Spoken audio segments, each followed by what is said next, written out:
सो hey guys, आज है day 26 मेरे वेट लॉस चैलेंज का। सबसे पहले माफ़ी चाहूँगी आप सब लोगों से, क्योंकि 3 दिन बाद मैं व्लॉग अपलोड कर रही हूँ जस्ट बिकॉज ऑफ गर्मी की वजह से मेरी इतनी ज़्यादा तबीयत ख़राब हो गई थी कि मैं चलने की हालत में भी नहीं थी और मुझे सुबह सुबह हॉस्पिटल जाना पड़ा। और ये ब्लॉग भी उस दिन का है जिस दिन मेरी तबीयत ख़राब हुई थी। तो मैं आपसे यही चाहूँगी कि आप लोग भी गर्मी में ज़्यादा से ज़्यादा पानी पिएं, बाहर की चीज़ को अवॉइड करें, घर का ये खाना खाएं। और मैं भी यही कर रही हूँ। और यहाँ पे मैं वार्म अप कर रही हूँ। और सुबह से ही मुझे ऐसा फ़ील हो रहा था कि कुछ तो वीकनेस है बॉडी में, कुछ तो वीकनेस है। मन भी नहीं कर रहा था, इसलिए मैंने वॉक भी नहीं किया आज। बट एक्सरसाइज करनी ज़रूरी थी, तो मैंने आज बैठ के ही एक्सरसाइज करी, बहुत आराम से करी, ताकि मुझे ज़्यादा तकलीफ़ ना हो और मेरी बॉडी को ज़्यादा थकान ना हो। और मैं हस्बैंड से भी कह रहे थे कि आज गर्मी बहुत ज़्यादा हो रही है। और गाज़ियाबाद में गर्मी का तापमान 47 डिग्री सेल्सियस हो गया है।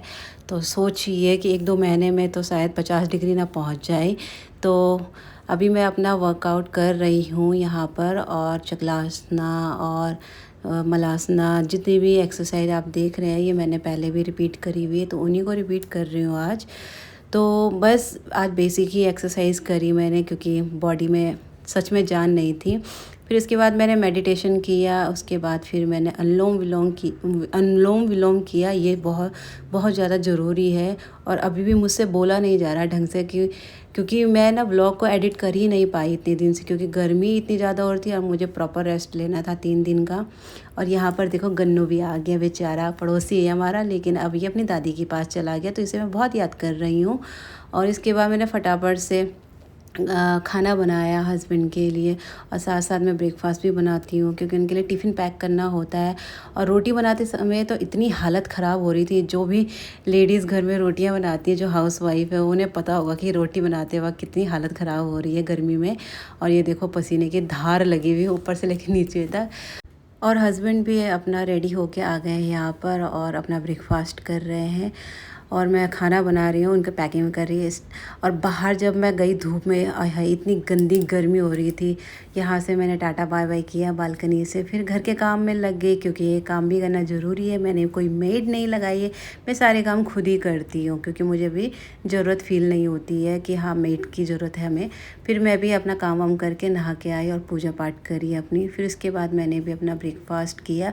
ब्रेकफास्ट में मैंने बनाया था टाकोस, पनीर टाकोस बनाया था, मतलब रोटी वाला टाकोस बनाया था। ये बहुत ज़्यादा टेस्टी हो रहा था खाने में। भूख भी बहुत ज़्यादा लग रही थी, क्योंकि काफ़ी लेट हो गया था काम करते करते।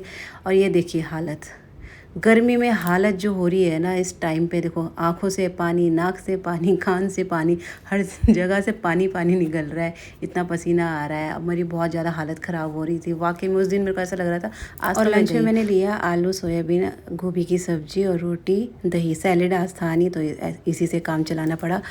फिर थोड़ा सा रेस्ट करने के बाद इवनिंग में जब उठी तो मेरी हालत वाकई में ठीक नहीं थी, तो मैंने अपने लिए नींबू पानी बनाया और फटाफट से इसको पी लिया। और शाम के 5 बजे से लेके रात के 11 बजे तक जो मेरे पेट में दर्द हो रहा था, मैं बता नहीं सकती गाइस, बहुत ज़्यादा दर्द हो रहा था। और मैं कम से कम 6 से 7 बार लूज मोशन के लिए गई। मुझे तो यही समझ में नहीं आ रहा कि ऐसा हो क्यों रहा है, क्योंकि मैं घर का ही खाना खा रही हूँ, पानी पी रही हूँ, बाहर का सब बंद है मेरा। बट फिर भी गर्मी बहुत ज़्यादा है, इसलिए बॉडी डिहाइड्रेट हो गई। तो आप भी सतर्क रहें, सावधान रहें, गर्मी से बचें। आज के लिए इतना ही, फिर मिलेंगे, बाय बाय।